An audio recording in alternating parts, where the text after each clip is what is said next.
సమస్య పరిష్కారంలో వివాహ వయసు వచ్చినా కానీ వివాహాలు జరగనటువంటి పిల్లలకు, ఆడపిల్లల్లో 25 సంవత్సరాలు దాటి వివాహం కానీ కాకపోతే దీనిని కళ్యాణ వ్రతముగా చెబుతారు. ఇలా జరుగుతున్నటువంటి గృహములో తల్లిగారు కానీ, తల్లిగారు లేకపోతే ఎవరైనా సంరక్షకులు ఎవరున్నా కానీ ఆ కుటుంబంలో శ్రీమూర్తుల ద్వారా అంత పసుపును వారి చేతికి ఇవ్వాలి.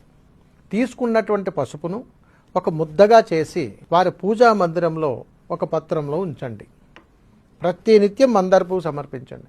41 రోజులు నిరాకంఠంగా మందార పువ్వును అక్కడ సమర్పించిన తర్వాత 42వ రోజున 5 ముత్తైదువులకు ఆ గృహంలో భోజనం పెట్టి ఆ విస్తర కూడా ఆ అమ్మాయే తీసి వీటన్నింటినీ కూడా ఎక్కడన్నా పారే నీళ్ళల్లో కలిపి తిరిగి యథావిధిగా ఇంటికి వచ్చిన తర్వాత దీపారాధన చేసి సాయంత్రమైన తరువాత 41 రోజులు నిరాకంఠంగా నమస్కారం చేసుకున్నటువంటి అక్కడ ఏర్పడినటువంటి ద్రవ్యాలన్నింటినీ కూడా చాలా జాగ్రత్తగా తీసుకుని మీకు దగ్గరలో ఎక్కడైనా పారే నీళ్ళు కానీ పుణ్యనది కానీ ఉంటే అక్కడ కాలువలో కలిపేసేయండి.